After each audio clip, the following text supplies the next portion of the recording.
नमस्कार दोस्तों। हमारी आज की कहानी है आधी मूंछ, एक लोक कथा। इससे पहले अगर आप हमारे चैनल पर नए हैं या अभी तक आपने हमारा चैनल सब्सक्राइब नहीं किया है तो पहले चैनल सब्सक्राइब कीजिए। किसी गांव में बांकेलाल नाम का एक शातिर दिमाग आदमी रहता था।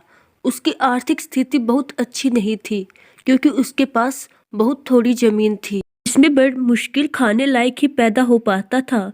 किंतु बचपन में उसके पिता उसे बताया करते थे कि हम लोग ऊंचे खानदान से हैं। हमारे पुरखे कभी अमुक इलाके के सामंत हुआ करते थे। बस तभी से वह हमेशा अकड़कर चलता था और अपने को उसी सामंती खानदान का वारिस समझकर झूठी शान दिखाया करता था। जेब खर्च निकालने के लिए वह अक्सर लोगों से ठगी करने के नए नए तरीके सोचता रहता और उन्हें आजमाता रहता। एक बार वह गांव के एक सेठ के पास पहुंचा और बोला, सेठ जी, आप दिन भर दुकान पर ही बैठे रहते हैं। इस तरह तो आपका स्वास्थ्य खराब हो जाएगा। कभी दुकान छोड़कर इधर उधर खुली हवा में घूमने भी जाया कीजिए। चलिए आज मेरे साथ, मैं खेतों की ओर जा रहा हूँ, आपको भी घुमा लाऊंगा।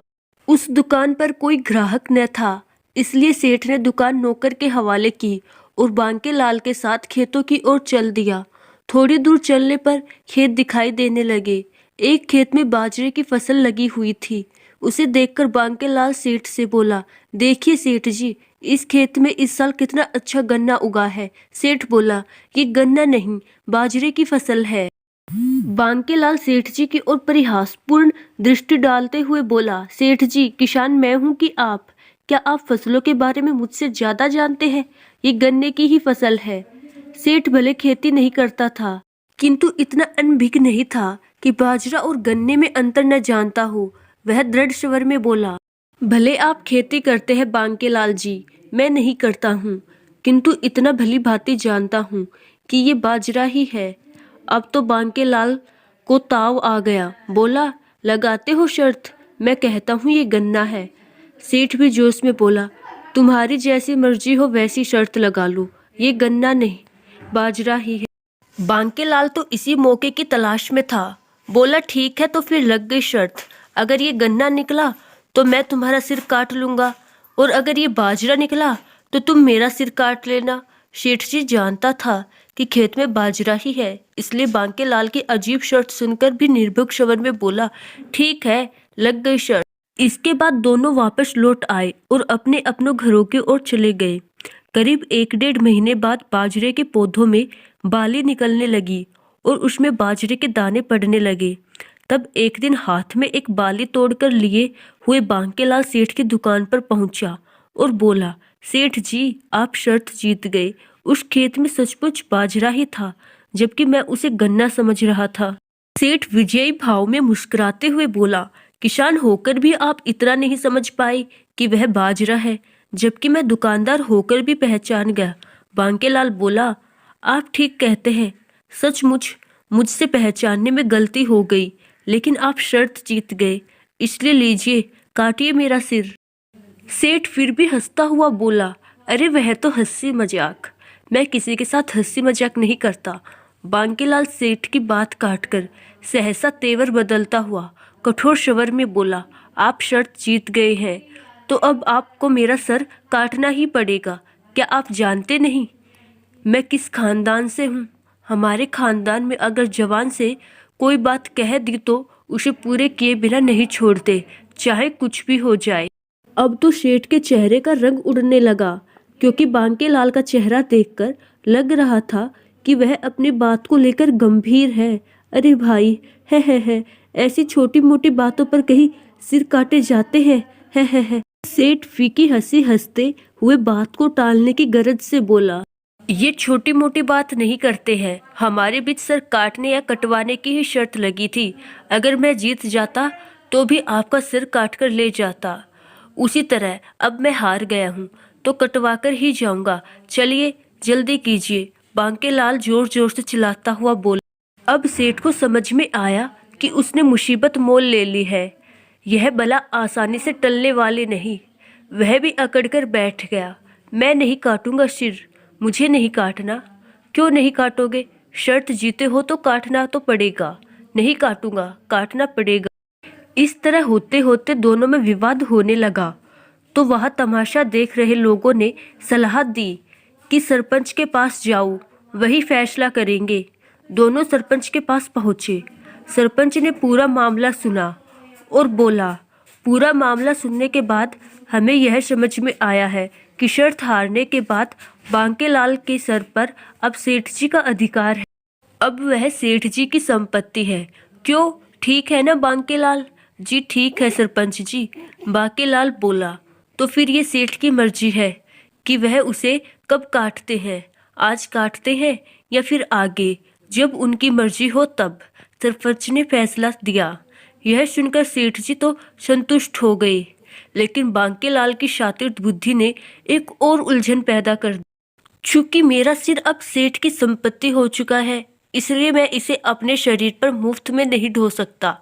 सेठ को मुझे इसको अपने ऊपर रखने का किराया देना होगा। बांकेलाल बोला। सेठ किसी भी तरह इस झंझट से मुक्ति चाहता था। उसने किराया देने के लिए तुरंत हामी भर दी। 2000 रुपये महीने पर बात पक्की हो गई। इसके बाद हर महीने बांकेलाल सेठ की दुकान पर आता और 2000 रुपये ले जाता। यह कार्यक्रम करीब 6 महीने चलता रहा। इसके बाद सेठ का बड़ा लड़का, जो व्यापार के लिए परदेश गया हुआ था, लौटकर घर आया। एक बार सेठ का लड़का भी दुकान पर बैठा हुआ था। तभी बांकेलाल अपना किराया अर्थात 2000 रुपये लेने आया। सेठ ने चुपचाप उसे रुपये दिए और वह लेकर चला गया। उसके जाने के बाद लड़के ने पूछा, पिताजी, इन्हें आपने 2000 रुपये किस बात के दिए हैं? क्या आपने इन्हें अपने यहाँ कोई नौकरी दे दी है? सेठ जी ने शर्त में सर काटने वाली पूरी कहानी लड़के को कह सुनाई।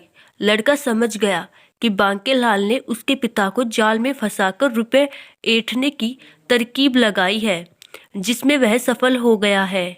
लड़के ने सेठ जी से कहा, पिताजी, आप कल सुबह बांकेलाल को यहाँ बुलाइए। सेठ जी ने अगले दिन सुबह सुबह बुलावा भेजकर बांकेलाल को दुकान पर बुलवा लिया। लड़का भी वही मौजूद था और साथ ही मौजूद था एक नाई, जिसे लड़के ने बुलाया था। वह एक और बैठा अपना उस्तरा तेज कर रहा था। बांकेलाल के आते ही लड़का बोला, बांकेलाल जी, क्या ये सच है कि आपका सिर हमारी संपत्ति है? बांकेलाल के हाँ कहते ही लड़का बोला, तो फिर जरा इधर नाई के सामने जाकर बैठिए। क्यों? बांकेलाल ने पूछा। आपकी आधी मूंछ काटनी है, उसे नमूने के तौर पर तुर्किस्तान भेजना है। आजकल वहाँ मूंछों के बालों की बड़ी मांग है। अगर उन्हें पसंद आई तो बाद में बाकी की आधी भी भिजवा देंगे। लड़के ने कहा। तेरा दिमाग खराब हो गया है क्या? बांकेलाल गुस्से में बोला। मेरी आधी मूंछ काटने की बात सोचने की तेरी हिम्मत कैसे हुई? जानता भी है ये मूंछ हमारी खानदानी शान है। लड़का शांत स्वर में बोला। ऊंचे स्वर में मत बोले बांकेलाल जी।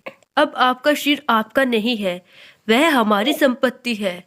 उस पर लगे बाल और मूछें, आंखें, नाक, कान सब हमारा है। फिलहाल मूछों की ही जरूरत है, इसलिए मूछें ही काट रहे हैं। चुपचाप कटवा लीजिए। आसपास खड़े अन्य लोगों ने भी लड़के की बात का समर्थन किया। यह देखते ही बांकेलाल के चेहरे पर हवैयां उड़ने लगी।